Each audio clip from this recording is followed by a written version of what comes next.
Yo, yo, yo, this is the BroDiallo show, and you know how it go. We got the flows. Good morning. Thank you for being here with me.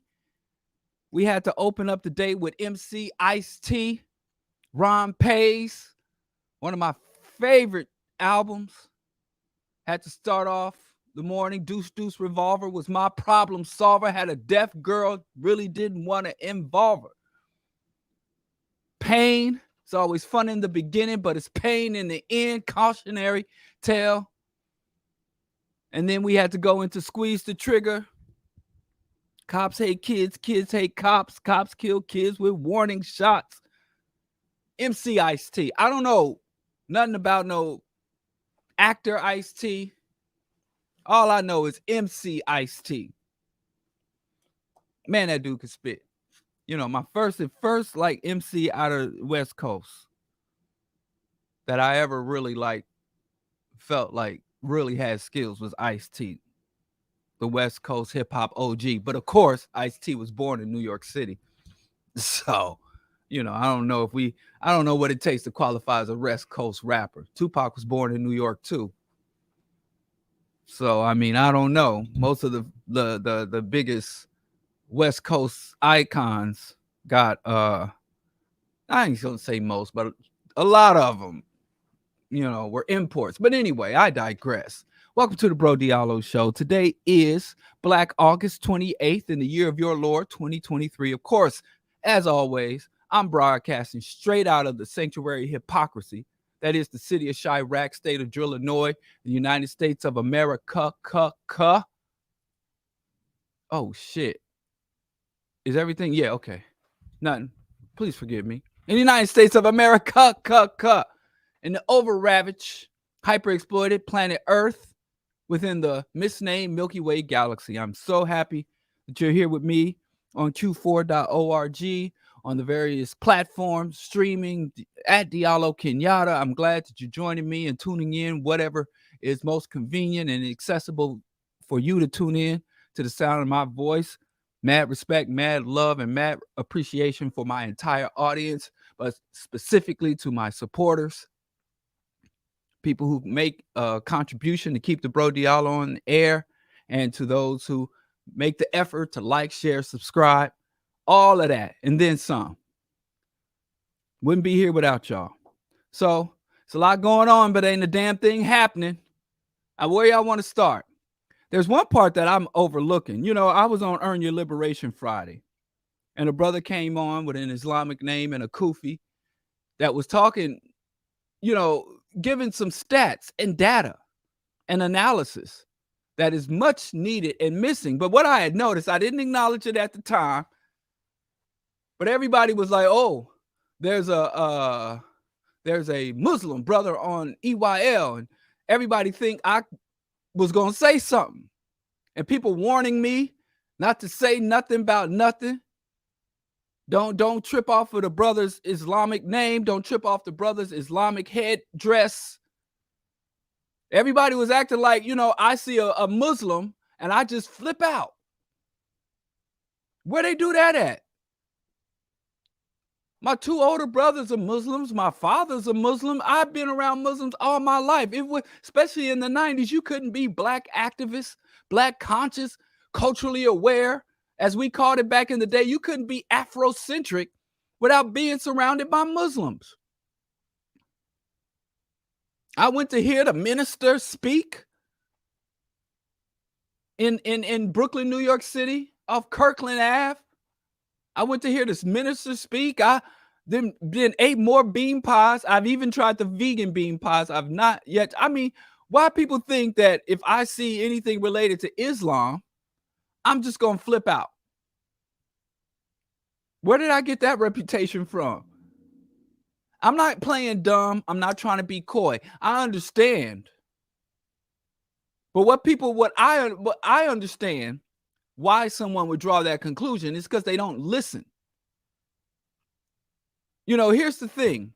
There are certain things in this world that are so atrocious, that are so out of pocket, that if you simply tell the truth about them, people think you're attacking them.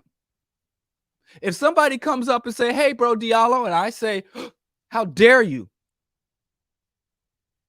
If you're offended by somebody addressing you in the proper manner, if somebody says, "BroDiallo, you straight out of Kansas City. You running around Chicago like you from the South Side, but you from Kansas City, born and raised." Oh, brother, you attacking me. Why you disrespecting me? Right? If they say, "BroDiallo, you a vegan." BroDiallo, you married to Dr. Mingo and y'all have 2 sons together. And I say to them, "Why are you attacking me? Why are you disrespecting me? What's your problem with me?" So if somebody is identifying and calling out factual information about you, if someone is simply accurately labeling you, if somebody came to me and say, "BroDiallo, you're an Ice-T fan." Very well. And Ice-T does have some contradictory or some shady there are some problematic things. That's true. "Diallo, you're a Boogie Down Productions fans." I am. And there is a lot of questionable and compromised things that KRS-One has said and did, especially recently. That's true. I'm not going to get mad when people point things out and call things out about me. I'm not going to think that they're attacking me or that they're disrespecting me. But there are certain things, there are certain individuals, there are certain groups, certain ideologies, certain cultures that have such an atrocious history that if you tell the truth about them, what's that old thing? Tell the truth and shame the devil. Things are so bad if you simply just point out facts about it, people think you're disrespecting it. People think you're attacking it by pointing out. I love this story where I had a undergrad trying to get my bachelor's, showing up in these classrooms, taking these various classes, writing these various papers, engaging in these various discussions so I can get my dadgum bachelor's degree. And I take a history course, a 300 level history course. Not the lowest level, not the most advanced level, just a basic history course to secure a bachelor's degree. And I walk in and she asked me to write papers. I have to engage in discussions. And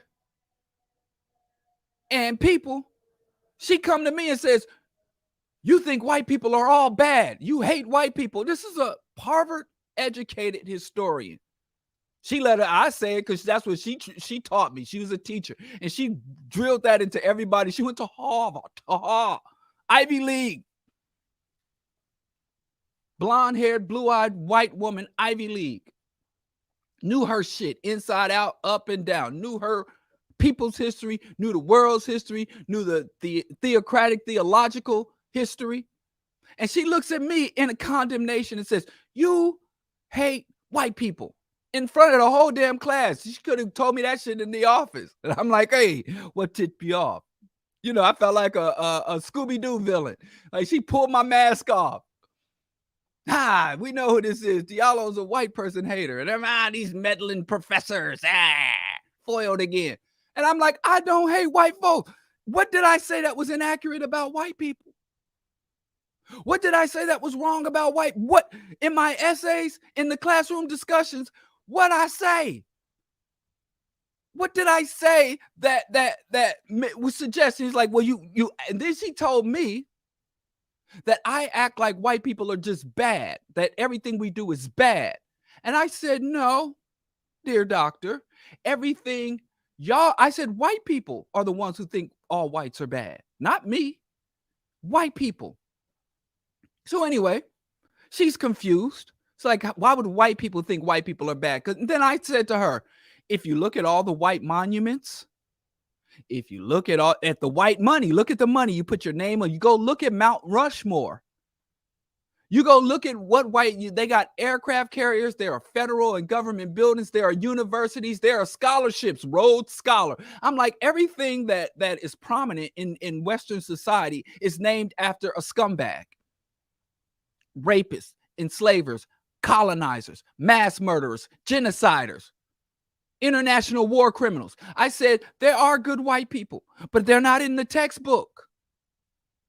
I'm like, every time there's a holiday, if it's not some kooky religious pagan holiday, if it's a holiday after George Washington, Abraham Lincoln, President's Day. So I'm like, it's just about, except for maybe Labor Day, which is all toward. I can't even get, go listen to my Labor Day shows before I tell you about the Labor Day scam they running on the American population. But I'm like, every single time there is and I left it at this. I said, if you want to be erased from, if I said to her, if you want to be erased from white history, if you want to be erased from white history, all you got to do is be a halfway decent person. Advocate for justice, advocate for decolonization. You will be a most hated person. Or they will either hate you in history, Karl Marx, or they will erase you from history, Smedley Butler, to be a decent person. So I'm like, y'all the ones who taught me y'all history. I don't quote, you don't see me quote nobody but white historians, white social scientists, white anthropologists in all my papers. That's all I reference in all my papers because I didn't learn the game. You can say anything you want to say in academia as long as there's some old dusty white man to back you up. I go all the way back. Where you want to go back to Robespierre? I can come all the way modern up. So I had learned that. I learned the game. But people say I'm a hater of white people just by detailing what white people have done and what they do, just by reciting and articulating what they wrote down about themselves. So I've been labeled a hater of things that I don't really hate. And this is the same. And then I went to this same historian and I said, do you know who Smedley Butler is? Now I'm like, you talk about, I'll talk about Mumia. I said, do you know who Sean Swain is? He's an anarchist white political prisoner. There's all kind of good white folks out there and y'all bury them, literally bury them in prisons or under the ground, or you bury them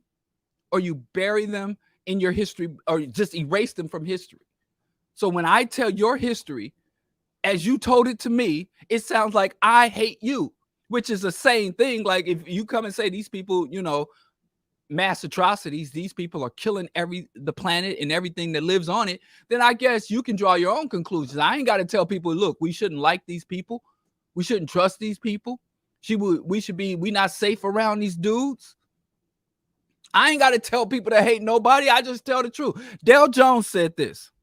And I'm quoting Dale Jones, so don't get mad at me. It's an inflammatory thing, but it's true as hell. Because Dale Jones was speaking about education and why we have certain types of outcomes for Black youth in Western education or white educational institutions and systems. And Dale Jones said, if I had a white child, if you gave me a white child, and yeah, this kind of goes to the, anyway, let me just say, Dale Jones said, if I had a white child every day for 8 hours, and I was able to construct and instruct this child and teach this child in my own space, according to my own thoughts, if I had a white child and I was allowed to educate that child, he would go home and snuff out his mama. He'd go home and kill his mama. And then Dale Jones said, and I wouldn't have to lie to him. Just telling this child the truth about himself will make him hate himself and everybody who looks like him, because that's how bad their history is. And we don't even have to lie to them. And Dale Jones, long after he's dead, is being proven 100% right in Florida. White leaders whose main interest is the preservation of not just the white race, but preservation of white status, was like, we can't teach our children our history. We can't even tell them what we're doing now, let alone what we did in the past. So I say all that to say, to build up, that when people acting like I see a Black Muslim especially They think I'm going to just flip out because, oh, I'm Muslim. Like, what? What happened? What did I do? Hello? I think I just lost myself. I hope y'all can still hear me because I can't hear myself. This is weird. If there's any sound issues, put it in the comments because I'm having sound issues on my side. Same ones I had last week, but like the headphones are coming in and out. Anyway, maybe that's because I'm saying the wrong things about the right people. I'm saying the right things about the wrong people. Who knows? But let me say this. Just simply telling the truth. People get mad at me for calling shit what it is. But like I said, I have nothing. I have a proud history of solidarity. I have a proud history of solidarity in alliance with the Palestine struggle. Call it out at every opportunity and every venue, calling out the genocide and calling and occupation of Palestine. I stood from the beginning, the so-called war on terror and the countless U.S. atrocities committed throughout the so-called Middle East and the mass murder and discrimination, the infiltration of mosques. I've denounced it consistently. But as I've been taught by my own spouse, you can't cry freedom with your foot on somebody else's neck. So even if I acknowledge as I acknowledge your persecution, I will also acknowledge the persecution you conduct, you engage in. Goes both ways. Critique, criticism, exposure goes both ways. So it kind of annoyed me that this brother who came on, not to speak about theology, not to engage in any type of debate about theology, but he had Muslim head gear of kufi, and he had an obviously Islamic name, Arabic name, Islamic name. Aside, I don't understand this thing is Islamic name. Wasn't the Prophet Muhammad name Muhammad before he became the prophet? He was like 40 years old. He was a middle-aged man before the Quran was revealed to him, right? So there ain't no such thing as a Muslim name. Bob, Robert, Jefferson is as much an Islamic name as Muhammad.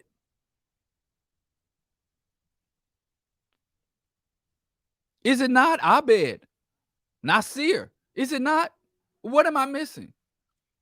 Because that name is older than Islam. So you a lot of times when black people think they're converting to follow a God, they're not converting to following a God. They're converting to follow a culture that ain't theirs. And what did Dr. John Henry Clarke teach us? He said, when you submit to the God of a people, you become the spiritual slave of that people. And if you're a spiritual slave, you're a cultural, economic, geographic slave to another people. But anyway, I digress. But anyway, everybody's like, oh, a Muslim's coming on live and BroDiallo sitting there. He gonna start attacking the brother. And all I did was discuss what the brother came on to discuss. Now, if he had brought it up, then I would have cared. If he had put it on the table, I was going to dissect it. I only dissect what people put on the table in front of me. If you don't put it on the table, I can't cut it up and look into it. And I have a allied health background. I've just dissected everything from frogs to pig hearts to pig fetuses to human bodies. Cadavers, we would call them. They didn't want to. So I know that in order to dissect something, it has to be laid out before you. If you go out and get something and dissect it, that's called murder. I can't go out into the street. I can't go into an animal just walking down the street and jump on that animal. You know, I have to let things go in peace. But if you lay it out before me in a clinical setting, and a setting where we're here to discuss, debate, engage, and you lay it out on the table, if we're at a meeting talking about Black liberation, if we're at a meeting talking about issues and you take one of your issues and you lay it on the table, I'm going to dissect it. I'm going to look into it to see how it works. And you can either leave your shit off the table or leave me out of the meeting. You got plenty of options. But don't sit here and tell me to bite my tongue while you're spewing ideologies and inaccuracies and delusions that have harmed my people for centuries.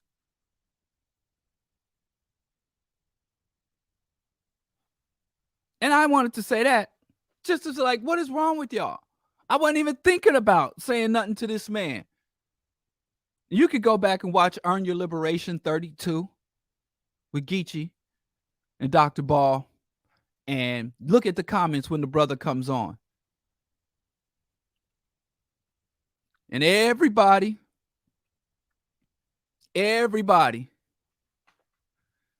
talking shit in the comments when they see I'm sitting across from a Muslim, digital sitting across from the, and they thought I was just going to say something reckless and warning me and asking me not to say nothing, as if I had no intention of saying nothing.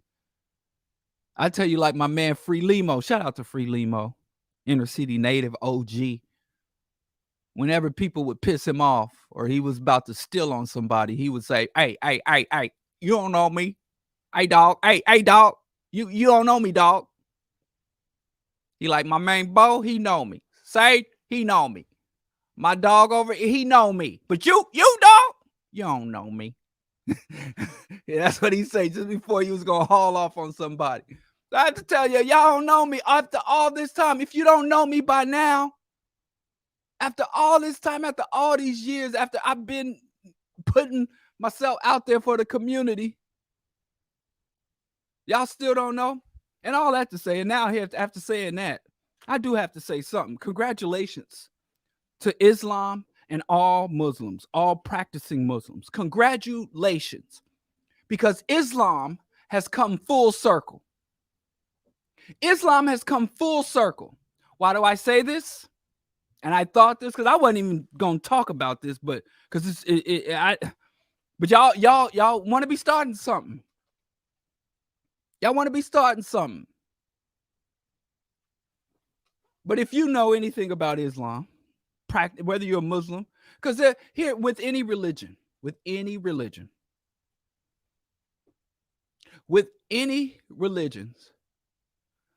you have the theology and you have the history, and they're two separate things.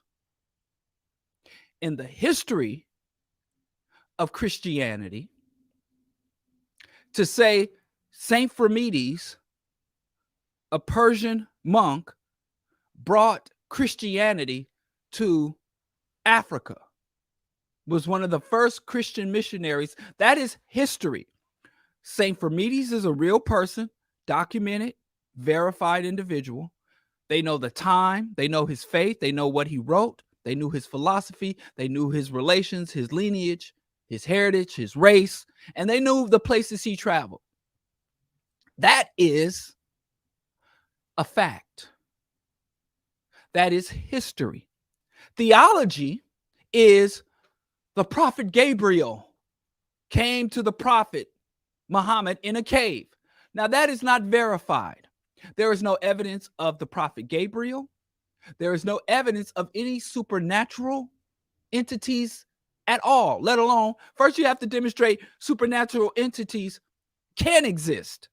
First of all, before you can even say this particular supernatural entity exists or did something, it's like, are these supernatural, otherworldly, extra dimensional, divine creatures, is it even possible for such a thing to exist? Understanding the nature of life, the nature of consciousness, physics, thermodynamics, time and space, based on what we understand, is it even plausible or possible? Now, there are things we do not know, things we aren't capable of knowing, but based on what we have available to us at this moment, can this be real? And it's highly improbable, near impossible for such a thing to have happened or for such a thing to exist. But that's the theology. So we know the historical origins of Christianity. And then there are the theological origins of Christianity, burning bushes and 2 tablets with commandments and all that stuff. We know the scientific origins of humans, evolution, and the theological origins of humans, Adam and Eve. So there is a divergence between history and theology. We understand that. I'm not against teaching either.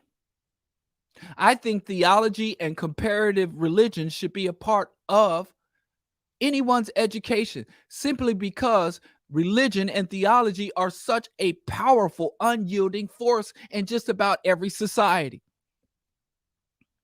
I think it is as important to understand theology and comparative religion as it is to understand politics and economics.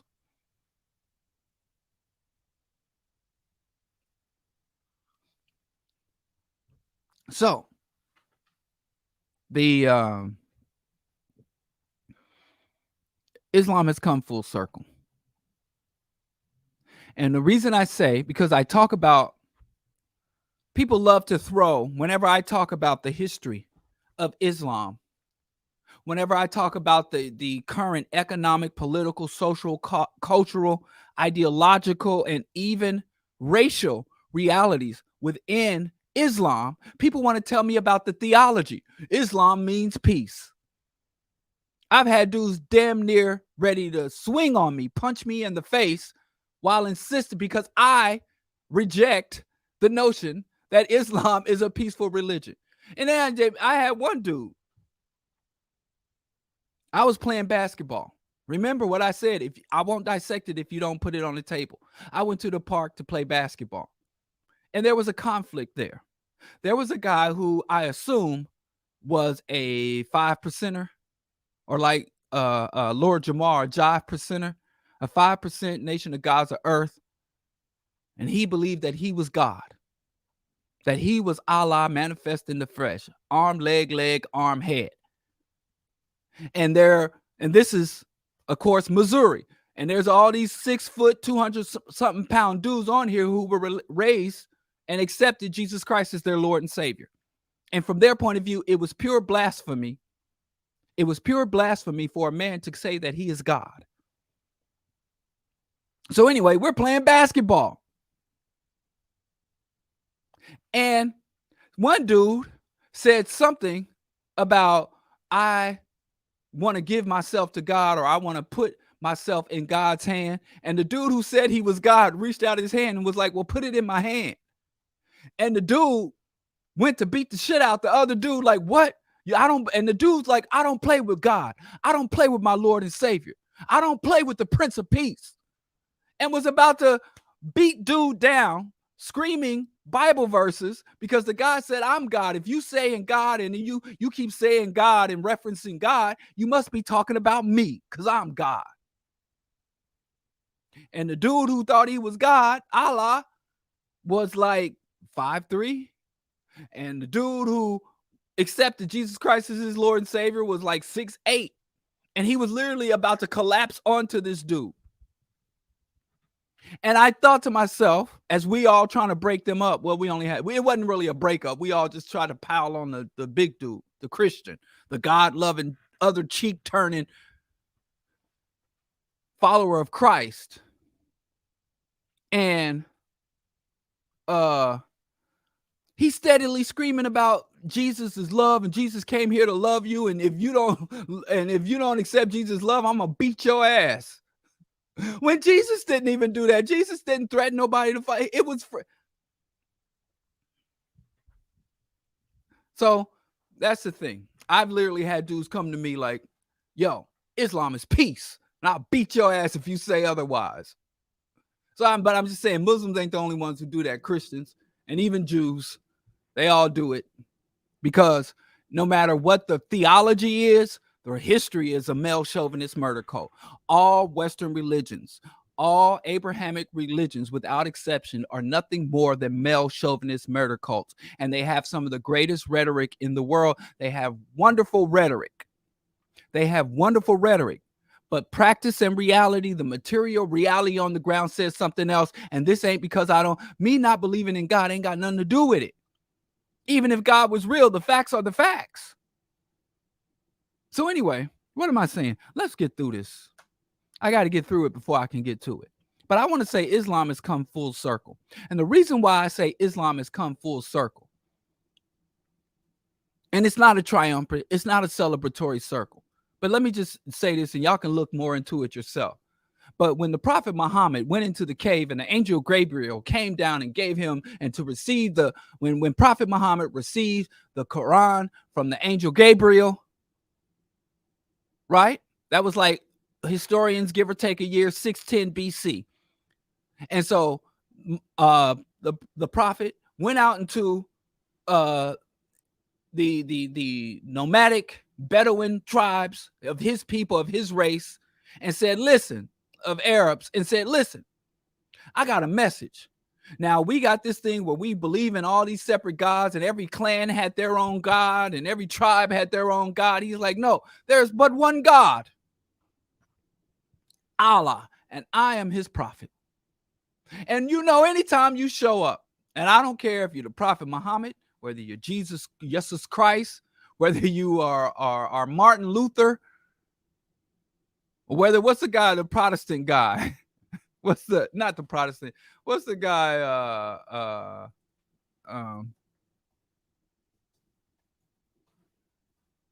this Joseph Smith, the founder of Mormonism. Whenever you show up and tell this is the established culture, and you Karl Marx, Robespierre, whenever you step up and like, yo, this is a whole new way that fundamentally changes how we view existence itself and reality.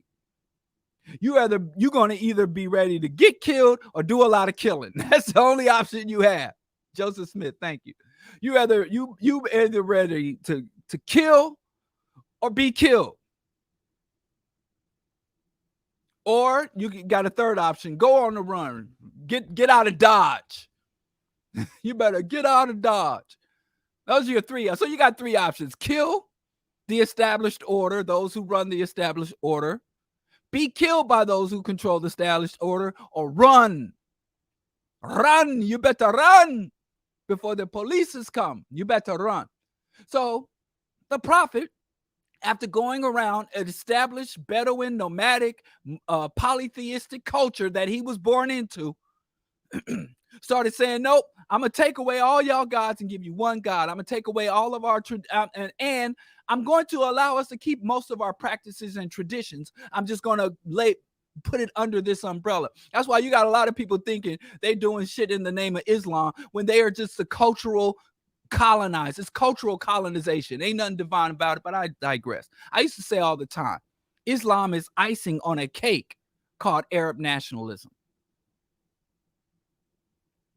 Because Islam was able to take a bunch of warring nomadic people and turn them into a consolidated empire. It is an administrative religion.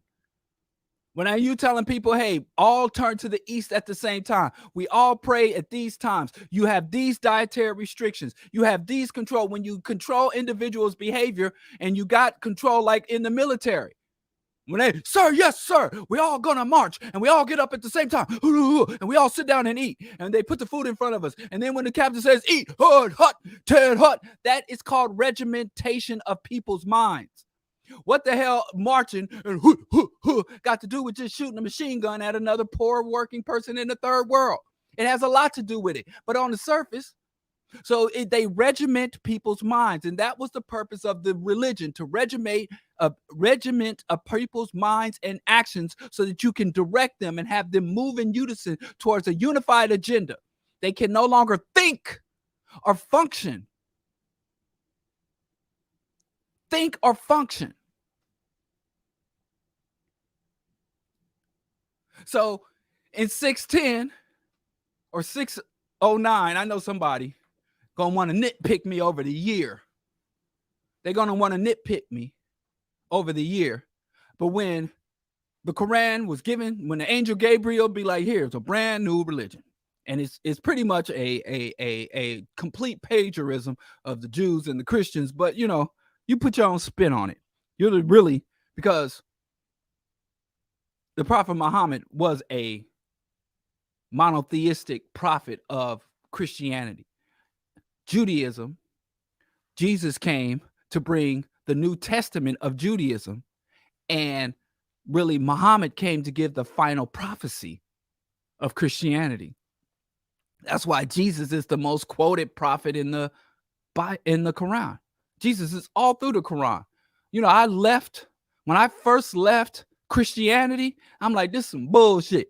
I'm going to go to the black man's religion. I'm going to go to Islam. I'm going to jump out this frying pan and I'm going to land square into the fire.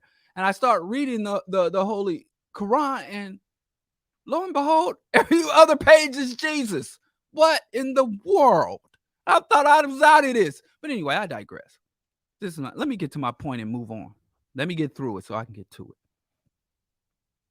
So he came up, and of course, what had happened? The people who was getting paid, the people who had all the power, the people who had all the markets and control of the trade route, the people in power is like, listen, I'm conservative.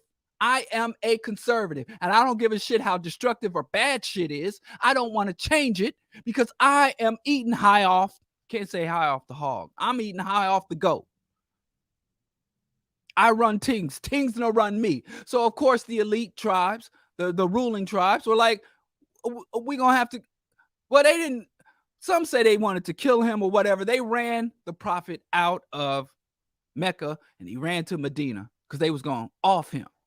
But not everybody had paper like that. Not everybody had the clout and the status. So the prophet left his followers behind. And this is just like 5 years into the religion. The religion is what they was in its embryonic state.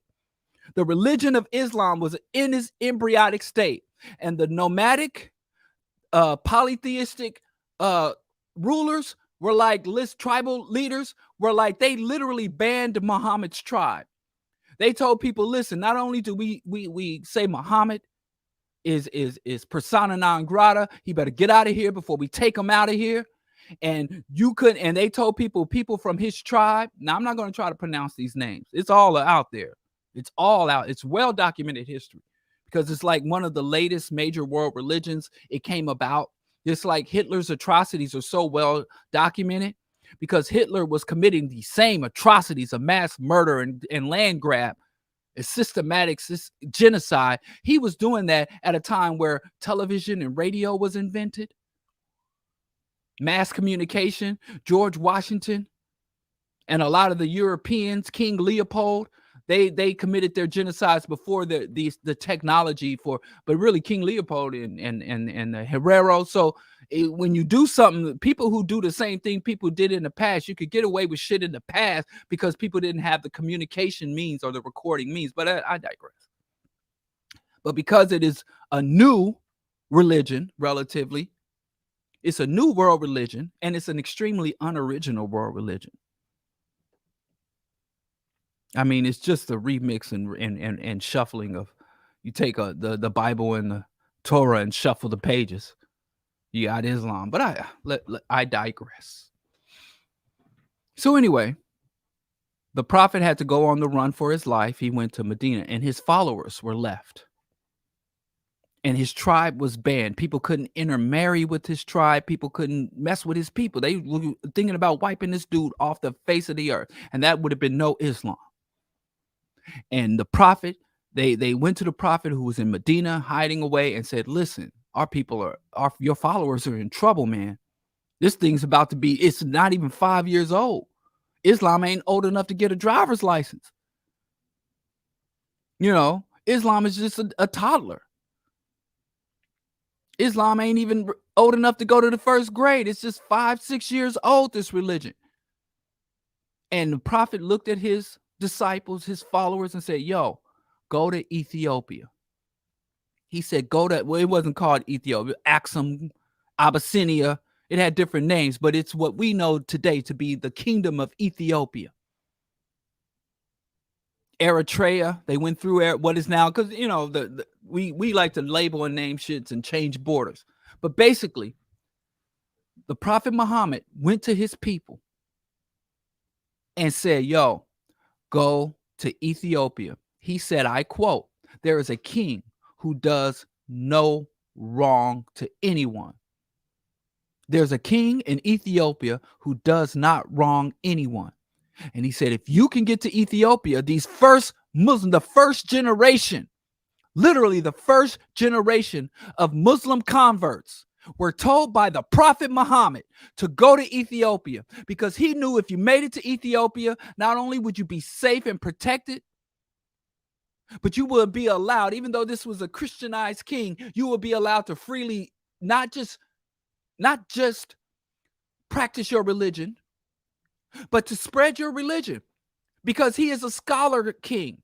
He says, listen, if you have new ideas, if you have new philosophies and concepts, this was, and we think white people, we think the Greeks who were killing philosophers, poisoning and killing, they are the founders of philosophy, scholarship.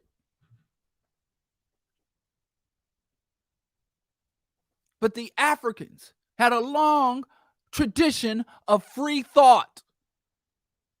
We thought the goddamn enslaving founding fathers, they gave freedom of religion. This shit white folks did 1,000 years after Africans just didn't even have to write the shit down. That's why. Africans didn't have to go and say, listen, look, and hold up a scroll, a sacred scroll saying, hey, we allow you to have freedom of thought, women's rights, because the shit was just natural. Why do you have to write down? What did Dale Jones tell us? Europeans are the first people to have to make it illegal to work your own children to death. If it ain't made illegal, they'll do it. They have to have shit written down. It seems like none of this shit comes natural to them. Maybe we shouldn't cut people's tongue out because they pray to a different God. That's just something you better write that shit down.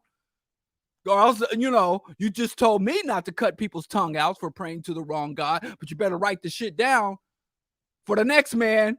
Because this ain't something I would do, because it comes natural to them. Shit that comes natural to other people, they got to write down and legislate.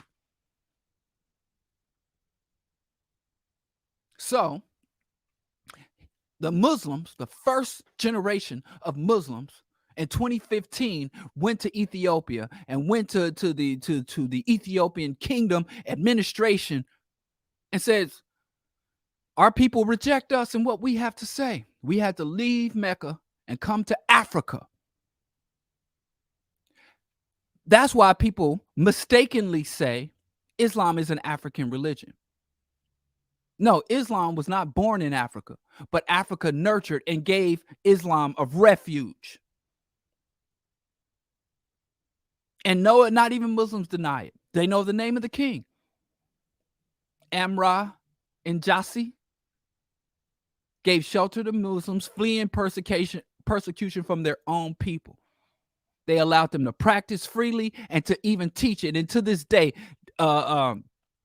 there's a good third of, everybody knows Ethiopia is a long Christian nation, a long Christian kingdoms. Some of the most iconic, oldest scriptures and some of the oldest Christian churches are in Ethiopia. But still, there's like 30% of their country are Muslims. Some of the oldest practicing Muslims. There are African Muslims that predate most Arab Muslims, because while in the Middle East, in Arabia, they were persecuting and having tribal wars against Muslims. In Africa, they were having open and free dialogue.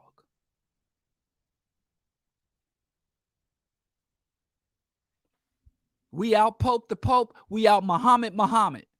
We gave refuge. And how? How do they repay us? Human Rights Watch just came out with a report. When the first Muslims, when the founders of the religion and the faith received refuge, were fleeing their home. And this June, between March and June, Human Rights Watch has found that Ethiopians.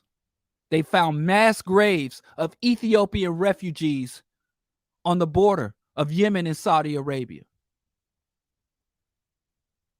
The Saudi Arabian border guard and military has been engaged in summary execution of Ethiopian migrants. That's why I say Islam has come full circle. Because when Saudi Arabia is in a position to provide refuge to their Ethiopian, not even Ethiopian Christians, but other Ethiopian Muslims, they open fire on them. They rain bullets on them, and they create mass graves in the Saudi Arabian desert. And the government, they go to the government and they say, well, this isn't government policy. And the government isn't speaking on it. But they know, goddamn, if you know anything about the Saudi kingdom, don't nothing happen unless it comes from the royal family.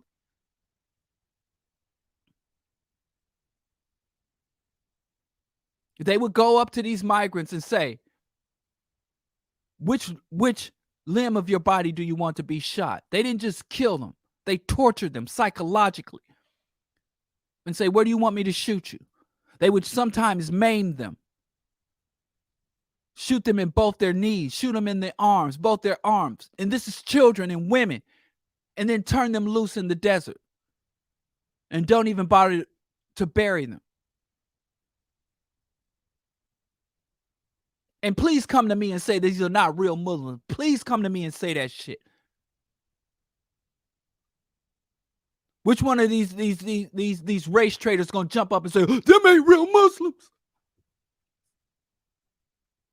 That don't fucking work. How many centuries of enslavement, colonization, mutilation and murder and discrimination and dehumanization has been committed against Africans by people who profess the Islamic faith? Go look up the real Muhammad Ali. The historical Muhammad Ali. Go read Chancellor Williams' book, The Destruction of Black Civilization.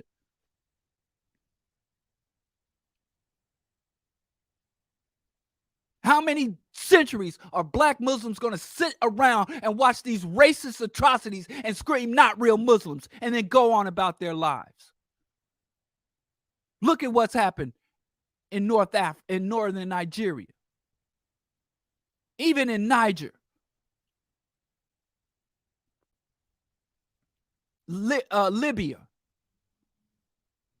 How the Africans are being treated in the United Arab Emirates while black celebrities are over there balling. How many times? The best you can fucking do is sit here and tell me them ain't real Muslims.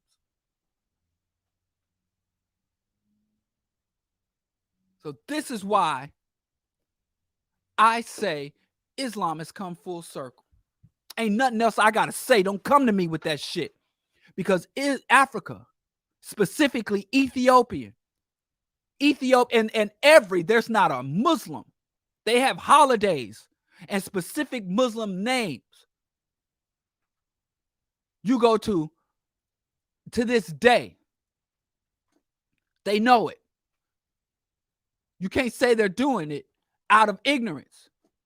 You go to their official website.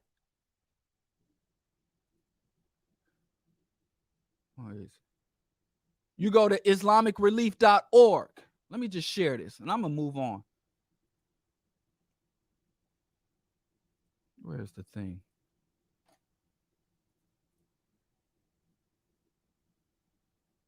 Here it is. I'm just sharing the screen.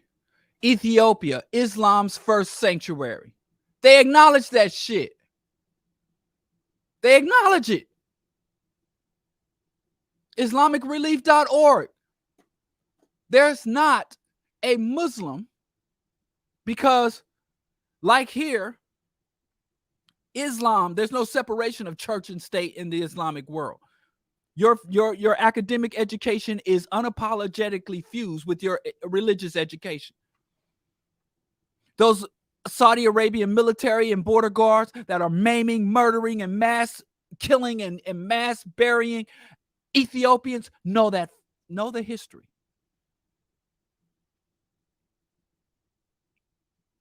And you over here mimicking these people, mimicking their names, mimicking their language, mimicking their way of dress and their way of life, trying to structure your family out of these people's cultures, but you're going to look at them and tell them they're not the real ones?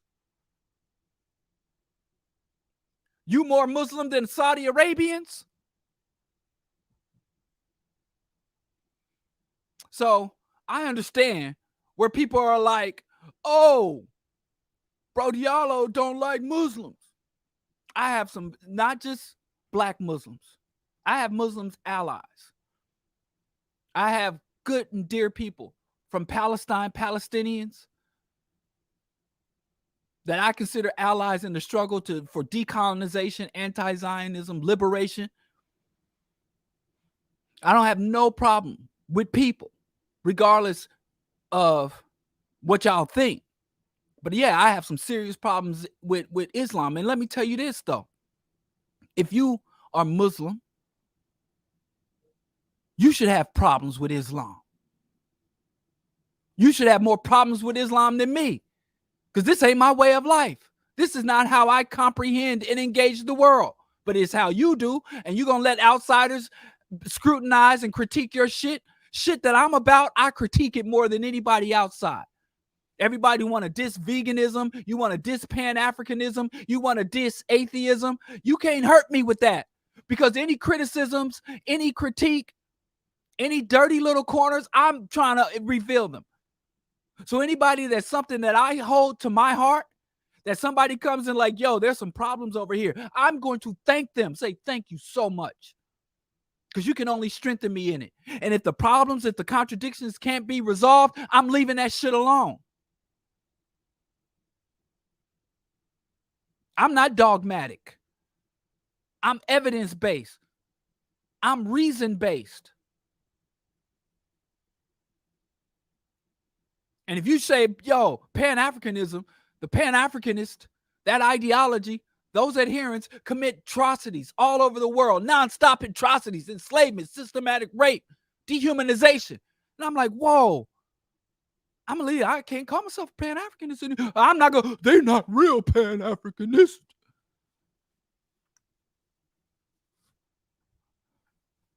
Don't come to me with that. So I want y'all to comprehend.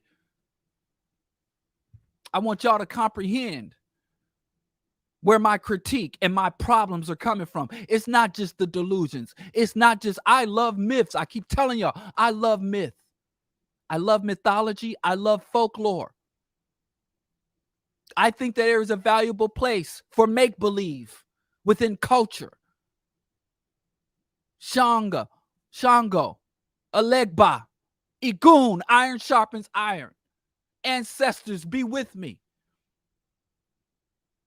I understand myths, folklore, and even stories and make-believe. I understand that for the human psyche, the human minds, the value that holds. But God damn it, I'm not about to hold on to no myths, and I'm not going to spare. If your myths are feeding atrocities, I'm going to call it every goddamn time.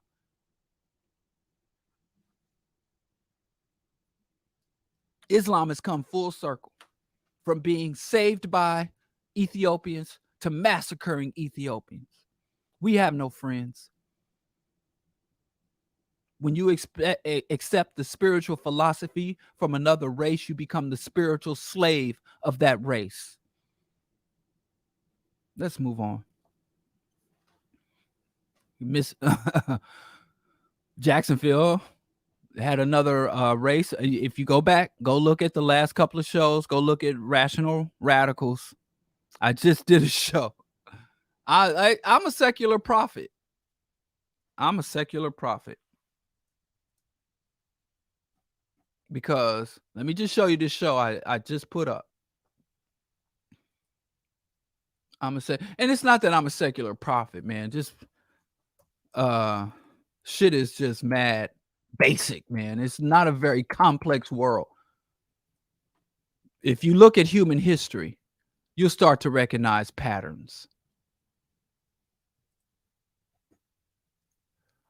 You start to recognize patterns. But I wanted to show y'all the cover. I'm just trying to pull something up. Oh, maybe I can go here. I just want to show y'all something.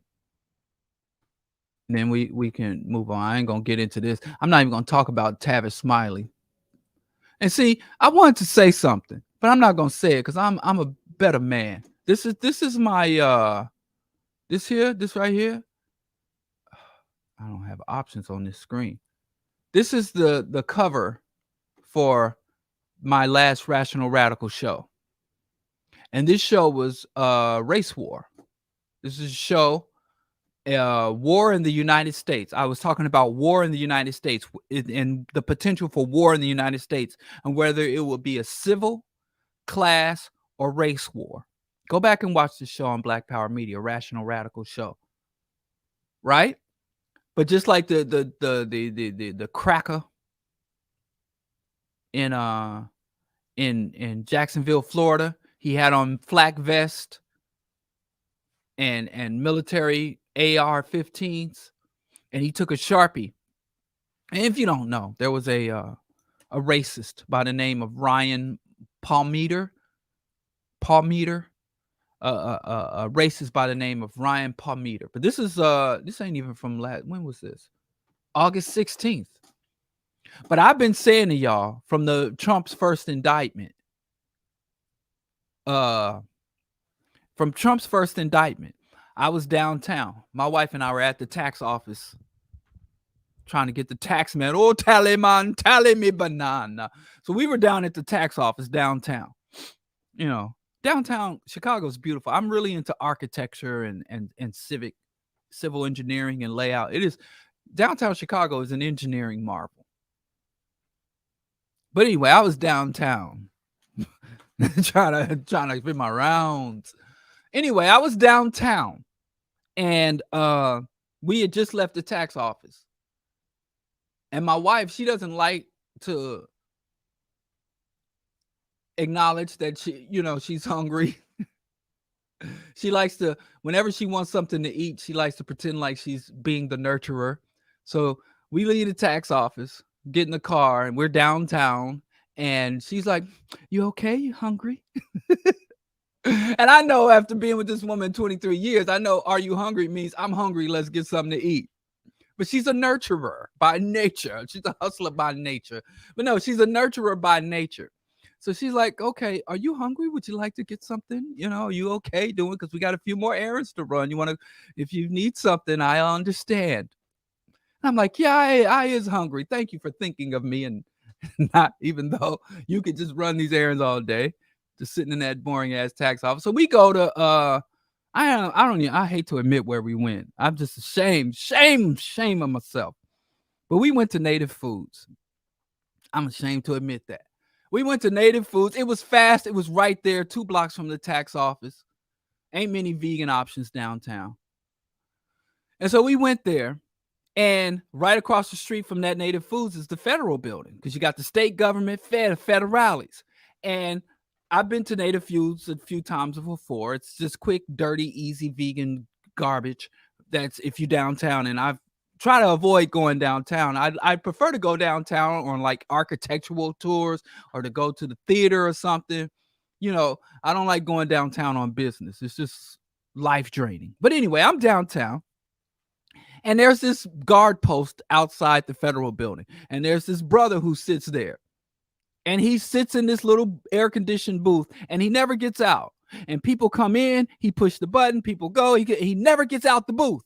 Because you got the pedestrian entrance. But on the other side, you have around the side of the building, on the west side of the downtown federal building, you have this docking area where you can go down where the trucks and the delivery and pick up documents can go down there. And anyway, this guy never gets out the booth. He sits in that little air-conditioned booth, and usually my wife orders the food because she know I'm going to mess up the order, or even if I don't mess up the order, she know I'm not going to check the bag and fold over every piece of lettuce. I just don't, so she don't trust me to order her food. So when we go to food together, she gonna order either for both of us or order hers and I'll order mine. She don't trust me like that. Trust me with her life, but won't trust me with ordering her food. So she goes to order the food. I'm like, let's just wait to eat in the car because we got to go. We got things to do, And so she goes in to order. I sit and look at this dude while I'm listening to NPR. I sit and look at this dude. And for the first time after years, like a freaking, well, how long? 8 years, I see the dude get out the thing. And there's a postal truck going, a U.S. federal postal truck. And the dude gets out of his little air-conditioned booth on the west side of the federal building, and he has like this long telescopic mirror. And he walks around and mirrors the whole truck. After he mirrored the truck, they bring out like a dog, and they're like shaking every vehicle that comes into the federal building is getting a full security search. And just a week before, that dude was sitting in there pushing a button, letting people in and out. And I'm like, oh, the government's on high alert behind these Trump indictments. And so the government, even though the state and federal government facilities are on high alert, this is some 9/11 shit. Remember, every week they were telling us the colors. It's red, it's a blue, all that shit. It's a blue alert, green. They had the color chart to tell us what day, how likely we were to be murdered by terrorists on any given day after 9/11. Any given day. So, and I noticed that they didn't say shit to the community. They didn't say shit to the people downtown Chicago. They didn't say shit to the citizens. They have not announced this, but the government internally is on high alert. Now, if you are out and about, especially if you're in a major city, especially if you're in what's defined as a blue city, a democratic state, a democratic government, a democratic legislature, if you're in a blue state, especially like Chicago is a blue state. And no, Illinois is a blue state. Chicago is a blue democratic stronghold. Right? And so they're on high alerts. And so you go around facilities, you'll see, watch how their security protocols have changed. Watch how you could just walk into certain places now, they're going to make you show your ID. Like Remy Ma, you can't walk around the metal detectors. No, you got to go through. But they're not telling the citizens. And I said this on the Rational Radical Show. I've been saying this for the last 3 weeks, that they are looking for racially oriented attacks.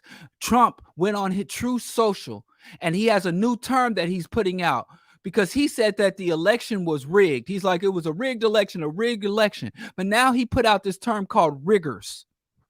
He's like, these riggers, because it is a black woman prosecuting him in New York, a black woman in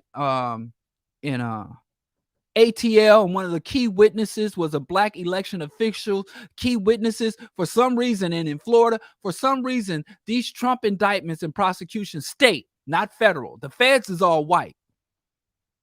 But the state prosecutions and the state witnesses, there's a lot of black folks in that.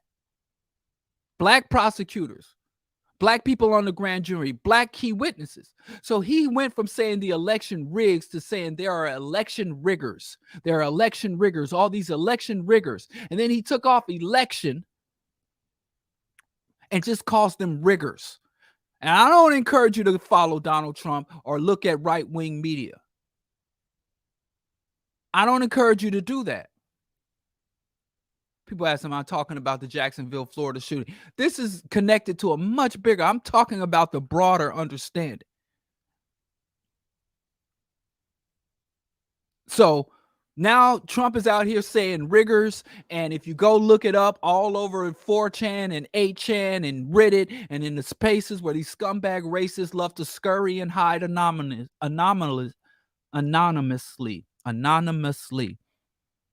I keep saying I have to come up with a list of words I will avoid saying on air. But anyway.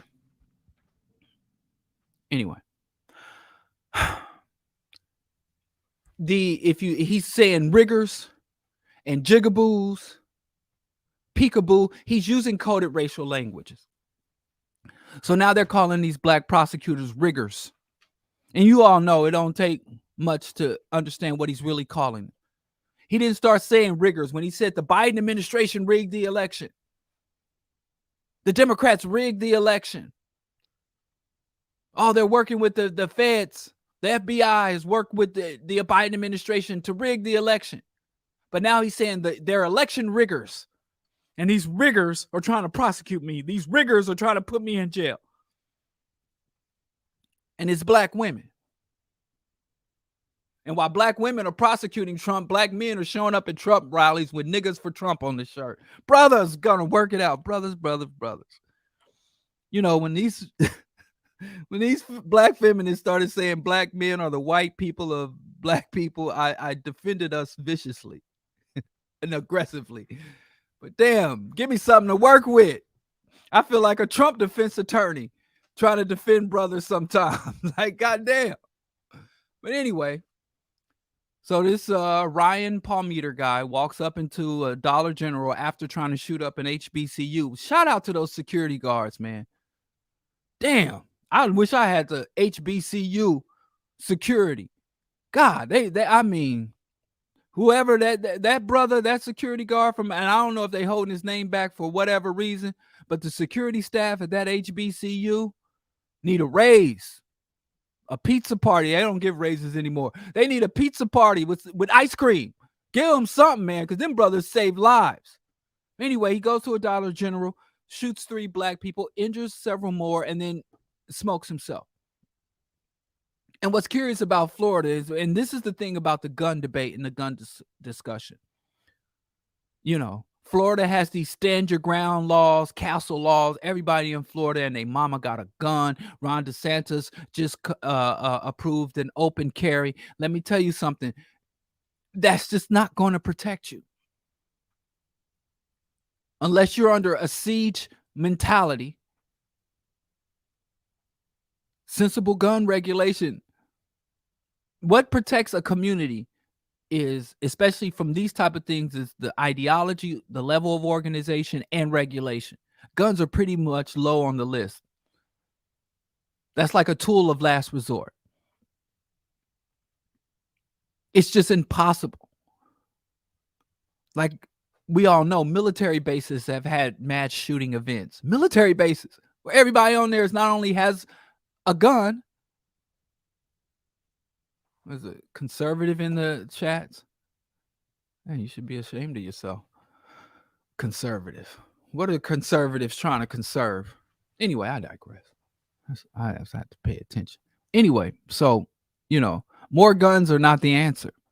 I know people are going to get guns. Every time there's a mass shooting event or every time there's something of this nature, you know, the main people who profit from those events are gun manufacturers. So more black people will buy guns, and which means more black children, more black people are going to die at the hands of their own guns. I'm not saying don't own a gun. I'm saying if you own a gun, don't fall to the delusion of what that gun can and can't do for you. But moving on. But I did, and people was like, oh, am I going to talk about the thing? I talked about this.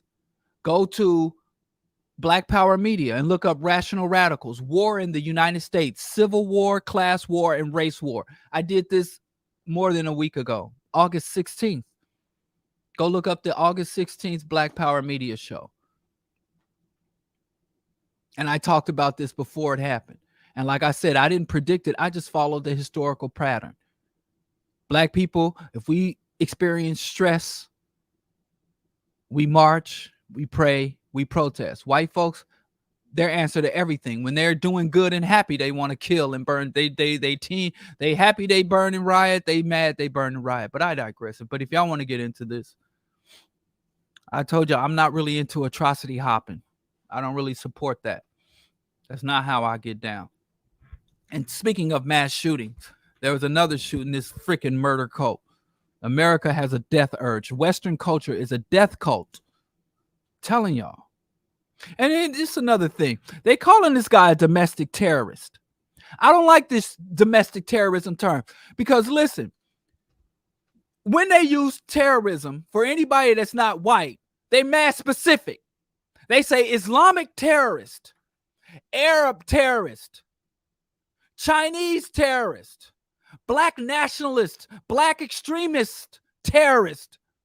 But when it's a white man, they can't say white terrorist. So they say domestic terrorist. And we fall for that shit. If this dude was came out and was like Black Power and like them brothers that went to exercise maximum emergency compensation. I gotta go back to Nelly Fuller. I gotta go back to the real scriptures. I gotta go. What do you say? Maximum emergency maximum emergency compensatory justice. When a black person goes out to exercise maximum emergency compensatory justice, they'll say he's a black identity extremist, black nationalist, black man shooting spree, black. He's black. But this guy is domestic terrorism. They might even say he's a white supremacist. White people love saying white supremacy. He's a white supremacist. We know white people are supreme, but we're supposed to be humble about it. That's what white supremacy means. White people are better. They just not supposed to acknowledge it. They got to keep it on the down low. Be low key. I'm low key supreme. That's why white people, white supremacy. Oh yeah, he's a white supremacist. Oh, we have to stop white supremacists. We have to stop acting so better. We know we better. We just got to let the other people a chance. Stop saying white supremacy. These motherfuckers ain't supreme. You see that dude? You see his picture? We see what happens when they come man to man, when they want to throw hands. They always come. You ain't supreme if you need military grade weapons and a military grade gun to walk into a goddamn to shoot children and grandmothers at the Dollar Tree. That's not supremacy. That's inferior as fuck. That's cowardly as fuck. Go look up Ryan Palmeire's picture. And we looking at this dude and using the last word that comes to my mind is supreme. Dude couldn't do 3 push-ups. Now, if he walked up to the biggest brother on the block and was like, hey, let's slap box. Now I'm like, okay, that dude, okay, he must believe he's supreme. He must. I ain't saying even if he's not supreme, he believes in his mind. He knew he was inferior. He knew I got to come fucking strapped up. And I got to go to a place where I know people are vulnerable. That's not supreme. You know, the lion hunts the biggest prey. The apex predator hunts the biggest, most dangerous prey. Not vulnerable. So this is not supremacy. And all these white people getting up on TV, well, white supremacists. Stop calling. That's a white aggressor. Now imagine if they went to the world and said a white aggressor. That is a white aggressor. Stop saying white supremacy. Say white domination, white aggression, white hegemony. Motherfuckers ain't supreme. That's why y'all gotta, everywhere white people go, they unlevel the playing field. Anybody that they see as competitions, they try to deny you all the resources you need to compete fairly. They never want to meet. What did Malcolm X say? One of them never come after one of you. One of them never come after one of you. The Klan are cowards. One of them never come after one of you. If the clans were truly thought they were supreme beings, one Klansman will walk up into an ocean of brothers. One Klansman will walk down by himself down Martin Luther King Boulevard. Walk right through the middle of Harlem like, what it do? What up? What y'all want to do? And I'm like, well, whether he's supreme or not, I know in his mind and heart, he believes he's supreme. They know they're not supreme, but we keep giving them that fucking title. But anyway, also, they play with language. Language is a weapon. Everything is weaponized. Who was saying that? Just like literally everything with these people is weaponized.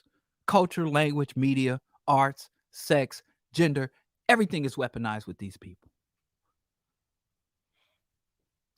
He's not a domestic terrorist. He's a white terrorist. He's a right-wing terrorist. He's a Christian terrorist. But he ain't no motherfucking domestic terrorism. Oh, it's an act of domestic terrorism. They don't call Muslims commit acts They don't call them Eastern terrorists or foreign terrorists. An act of an act of foreign terror. No, they say Muslim, Islamic. That was a Christian terrorist. That was a right-wing terrorist. A Republican terrorist. God damn it.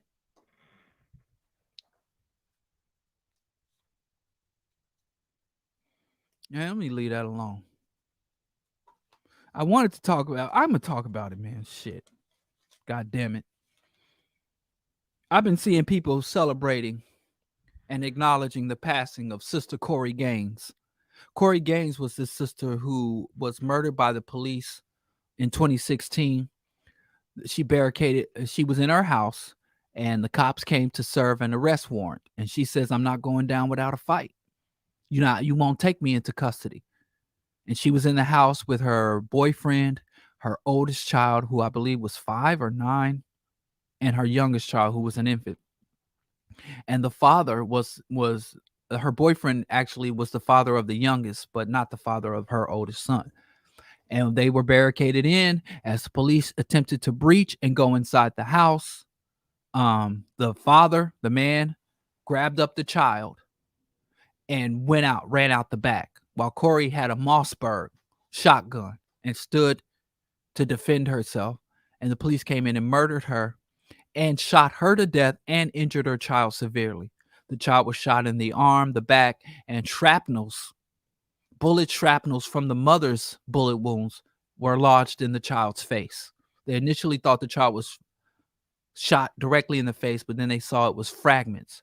You imagine bones when a bullet hits a bone. If you ever seen like an x-ray of a bullet wound, the velocity of the bullet, and it's so hot, like molten, and it can shatter, and the bullet can fragment and go sometimes spread within the body. But if the velocity and angle is right, the bullet can fragment and exit the body. Like the bullet wound goes in, and then you have these exit wounds, and they can lodge in someone else. And that child was basically collateral injury. And so it was a very horrific death. And it wasn't even just black people at that time. It wasn't just black people that was, the National Organization of Women, international justice and human rights groups. I mean, this was really a horrendous, unnecessary thing. The police were escalating. They created a siege, and police do this all the time. And what's curious about that is just as Corey Gaines was murdered, she was born on August 24th, and she was murdered on August 1st. But there was another black man murdered in much the same way as Corey Gaines, except even though there were no children in the house, the surrounding community was put in danger. This man, William Hardison, who was, I believe, in Philadelphia on August 23rd, the day before Corey Gaines' birthday, was also barricaded in his house, and the police brought their tank, basically their armored vehicle, and in full armor gear, and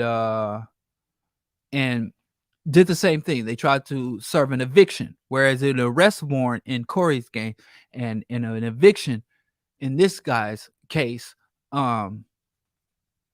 he was said, "I'm not going to allow myself to be taken into custody." There was a shootout, and they sent drones after him. He shot the drones down. They brought his son out, and his son came out on the loudspeaker and was like, "Dad, please surrender. Please stop fighting these cops. Just come out and surrender. We can work it out." And the son was begging and pleading. That didn't work, so they sent in another drone.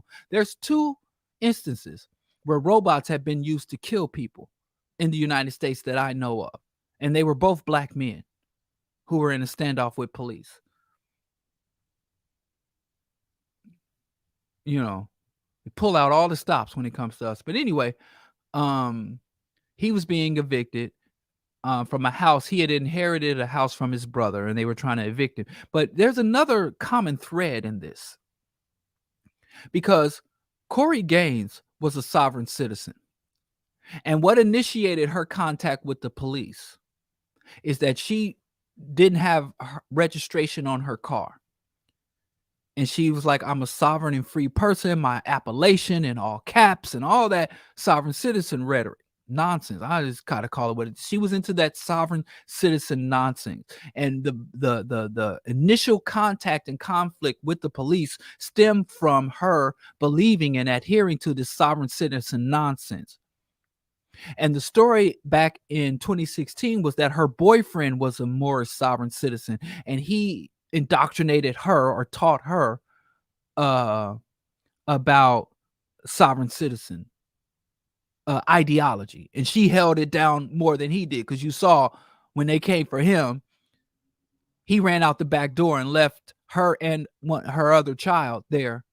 And they when her boyfriend ran out, they detained him. They detained him and interviewed him and then let him go.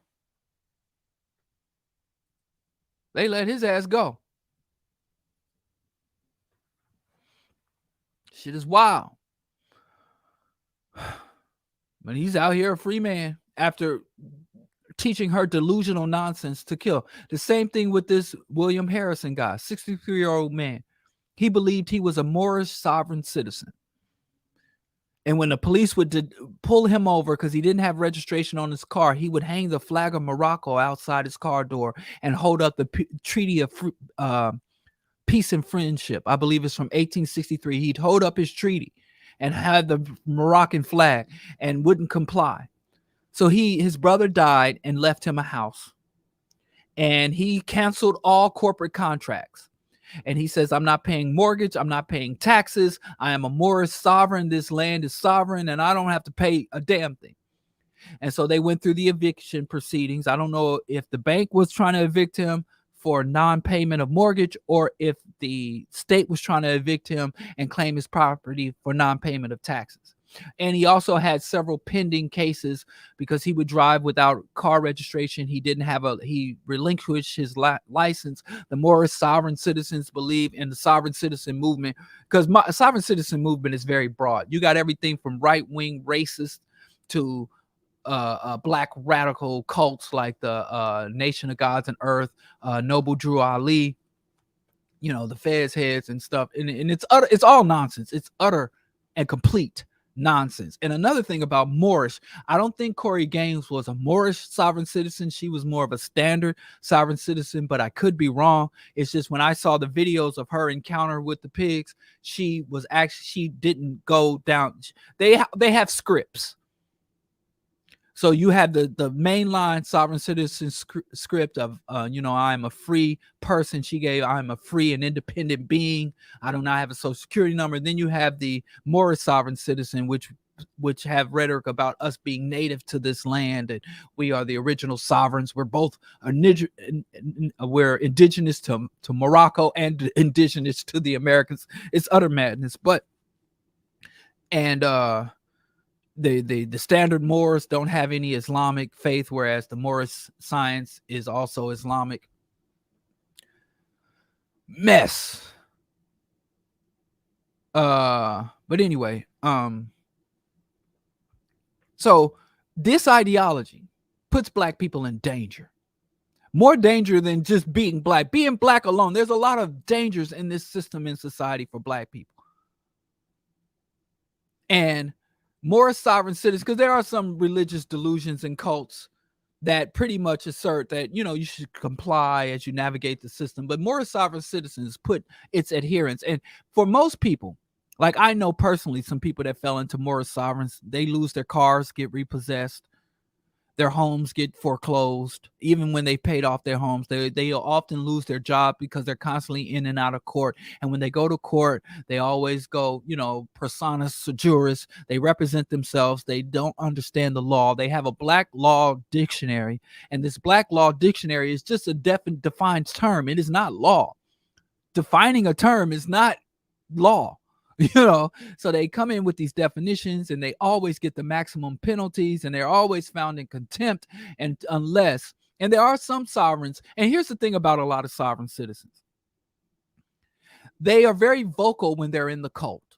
Like I've gone to a friend of mine had a dinner party, and he's an artist, and he hangs around a lot of art people in the arts. So we went, and there were a bunch of artists there, and one of the artists was dating a sovereign citizen, and the brother was sitting there just running the whole script down. I own this I am the highest ranking person, and I am native. He was Native American Moorish sovereign citizen, so he was from Morocco and America, and they're very anti-African as well.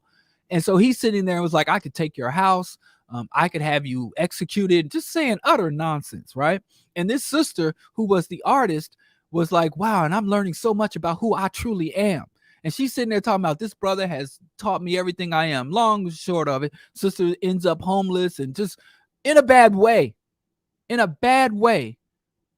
because of this absurd ideology. They're down bad. So the Moorish sovereigns have gone, and they again show up, even though they claim they're not African, they're not black. They think that black is synonymous with slaves. They have no respect for the plight of our people. They claim they didn't endure the plight of chattel slavery. They were Moorish sovereigns here. They are sovereigns on the land. They're Native Americans, and they have no real solidarity or loyalty to the black masses, but they show up in black cultural spaces. Right? And it's like I said, by and large, people who fall into that cult or that absurdist worldview, they generally experience a lot of financial issues, foreclosures, and repossessions. Children, it's a very common that they can lose their children because of what it teaches, that they believe that the United States is a corporation, and that in order to be subject to the United States laws, you have to be a citizen and you have to contract with the United States. And this contract is when your name is written in all caps. That is your corporate.